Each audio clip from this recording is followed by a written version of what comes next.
तेरी मेरी कहानियाँ से सभी अपडेट पाने के लिए बेल आइकन दबाएं। आज की कहानी है बहू का कर्तव्य निभाने के लिए बेटी का फर्ज कैसे भूल जाऊं। माँ, तुम्हें इतनी चोट लगी और तुमने मुझे बताया भी नहीं। वह तो अच्छा हुआ जो पिताजी ने मुझे सब बता दिया। मैं तुमसे बहुत नाराज़ हूँ और आज ही आ रही हूँ। माँ बोली, बेटी तुझे परेशान करना नहीं चाहती थी और तू कौन सा फ्री है। तुझ पर भी तो बूढ़ी सास की जिम्मेदारी है। अगर तू यहाँ आ गई तो उनकी सेवा कौन करेगा।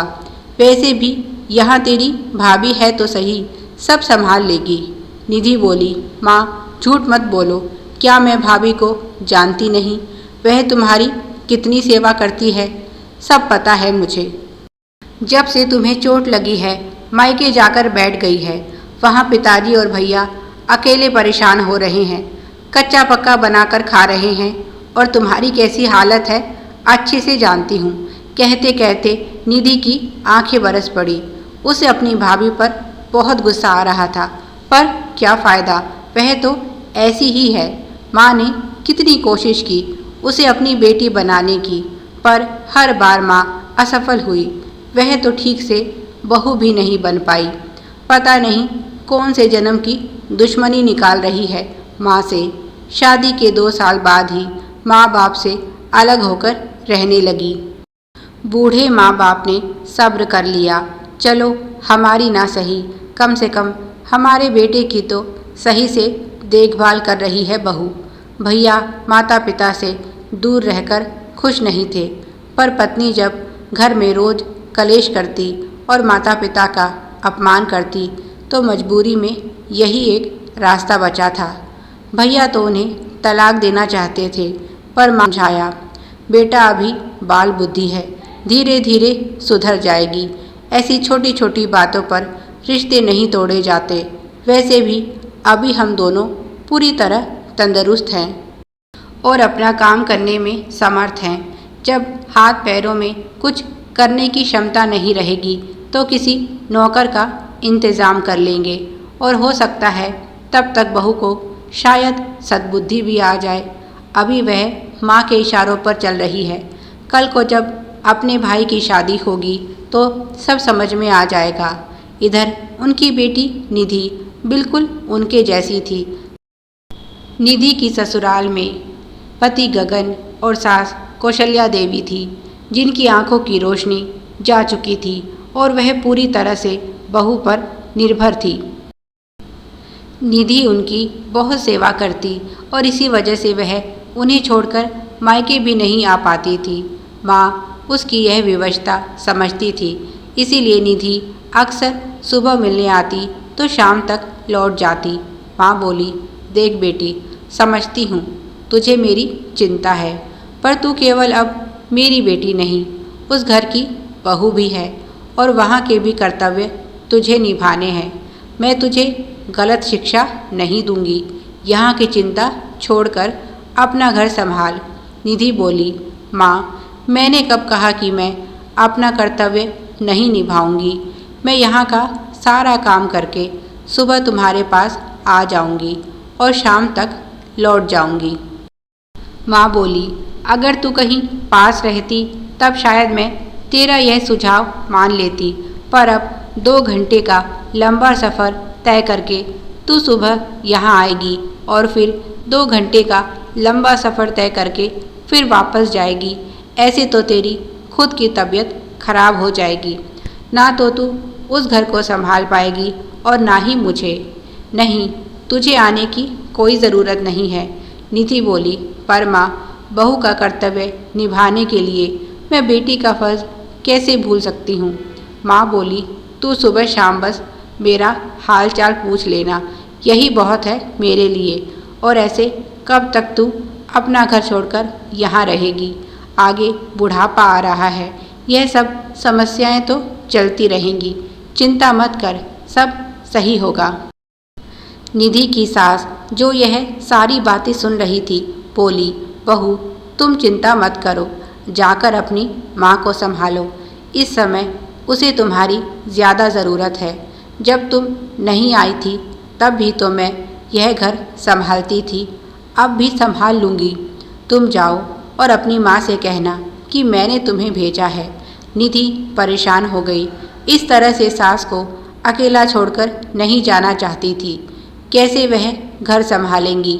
2 स्कूल जाने वाले बच्चे हैं।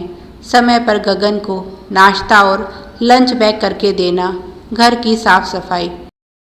ओफो, कितना कुछ है। मेरी बेचारी सास अकेले यह सब कैसे संभालेगी? कहीं ऐसा ना हो यह भी कहीं चोट खा बैठे। निधि अपनी विवशता पर रोने लगी। रात को माँ ने गगन के सामने यह बात बताई तो वह भी बोला, निधि तुम इतना परेशान क्यों हो रही हो? यहाँ हम सब संभाल लेंगे। वहाँ तुम्हारी माँ को तुम्हारी ज़्यादा ज़रूरत है। मेरी बात हुई थी तुम्हारे पिताजी से, बता रहे थे वह तो खुद से उठकर नित्य कर्म करने में भी असमर्थ हो गई हैं। बेचारे तुम्हारे पिताजी को ही यह सब संभालना पड़ रहा है। इस समय किसी महिला का उनके पास होना बहुत ज़रूरी है और 2-4 दिन की बात भी नहीं। पैर में प्लास्टर बंधा है, कम से कम 1.5-2 महीने का समय लगेगा। मैं एक काम करता हूँ, किसी नौकरानी की व्यवस्था करता हूँ और तुम घर चली जाओ। निधि ने आंसू भरी आंखों के साथ कहा, पर इतना बजट कहाँ है हमारा जो नौकरानी रखें? बड़ी मुश्किल से तो खींचतान के साथ महीना पूरा होता है। निधि की बात सुनकर गगन चुप हो गया। बात तो उसकी सच थी। उसकी मामूली सी तनख्वाह से घर का गुजारा ही मुश्किल से होता था, फिर नौकर को कहाँ से वेतन देंगे? निधि की माँ का सीढ़ियों से पैर फिसला और उन्हें कमर, पैर और सर में काफ़ी चोटें आई हैं और सबसे बड़ी समस्या उन्हें इस समय कोई संभालने वाला नहीं है। निधि की परेशानी गगन अच्छी तरह समझ रहा है, पर करे क्या? सास बोली, फिर तो बहू एक ही रास्ता बचता है, तुम अपनी माँ को यहीं ले आओ। निधि बोली, पर वह यहाँ नहीं आएंगी। और फिर भी आधी समस्या ही हल हुई। पिताजी और भाई के खाने की व्यवस्था कौन करेगा? गगन बोला, ठीक है, तुम अपने माँ और पिताजी दोनों को ले आओ। तुम्हारे भाई से तो तुम्हारी भाभी को कोई समस्या नहीं, अपने पति के लिए तो वह लौट आएगी। निधि बोली, हाँ फिर तो भाभी आ जाएगी, पर माँ का यहाँ आना ही बहुत मुश्किल है। आप तो पिताजी की भी बात कर रहे हैं, यह संभव कैसे होगा? कौशल्या देवी बोली, उन्हें लाने की जिम्मेदारी मेरी हुई। अब तुम यह रोना धोना छोड़कर उनके रहने की व्यवस्था मेरे कमरे में कर दो। केवल मेरे कमरे में ही बाथरूम है, तुम्हारी माँ को सुविधा रहेगी। निधि बोली, पर माँ फिर आप कहाँ रहेंगी? कौशल्या देवी बोली, कुछ दिन मैं बाहर हॉल में सो जाऊंगी। घर में केवल 3 कमरे थे, एक निधि और गगन का, एक में बच्चे रहते और एक कौशल्या जी का। बच्चे बड़े हो रहे थे, उन्हें पढ़ाई में कोई परेशानी ना हो, इसीलिए कौशल्या देवी ने बाहर हॉल में रहने का निर्णय लिया। अगली सुबह गगन ने एक कार की व्यवस्था की और कौशल्या देवी बहू को लेकर उसके मायके पहुंच गई। बड़ी मुश्किल के साथ उसके माता पिता को साथ चलने के लिए वह मनाने में कामयाब रही और इस तरह निधि की समस्या हल हुई। खुद कौशल्या देवी निधि के माता पिता के साथ अच्छा समय व्यतीत करती और निधि उन सभी की मन से सेवा करती। 2 महीने के बाद निधि की माँ का प्लास्टर खुला, पर इसके बाद भी 1 महीने तक कौशल्या देवी ने जोर देकर उन्हें अपने पास ही रोक लिया और जब वह पूरी तरह से स्वस्थ हो गई तब निधि के माता पिता घर लौट आए। निधि ने दिल से सास को धन्यवाद कहा। तब कौशल्या देवी बोली, बेटी जब तू मेरे लिए इतना सब करती है तो क्या मैं ज़रूरत में तेरी इतनी सहायता भी नहीं कर सकती?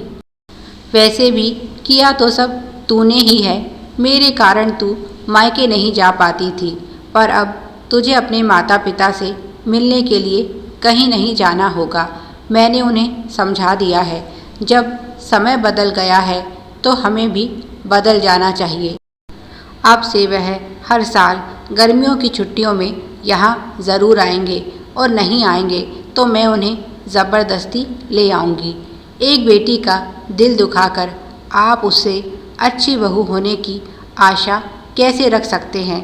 मैं तो इतना जानती हूँ, तू मेरे घर की लक्ष्मी है। अगर तू खुश रहेगी तो सारा घर खुश रहेगा। निधि बहुत खुश थी ऐसी समझदार सास पाकर। काश दुनिया में सभी सास बहू ऐसी ही समझदार हो जाएं और एक दूसरे के नज़रिए को समझें और एक दूसरे की प्रतिद्वंदी बनने की बजाय सहयोगी बने तो हर घर खुशहाल हो जाए। प्रिय दर्शकों, आप सभी की सुविधा के लिए चैनल पर सैकड़ों कहानियाँ विभिन्न प्लेलिस्ट के रूप में उपलब्ध हैं। आप अपनी पसंद की कहानियाँ चुन सकते हैं। बाकी कहानियों को भी पढ़ें और उन्हें भी इसी प्रकार अपना प्यार दें। धन्यवाद। Please like, share and subscribe. Thanks for watching.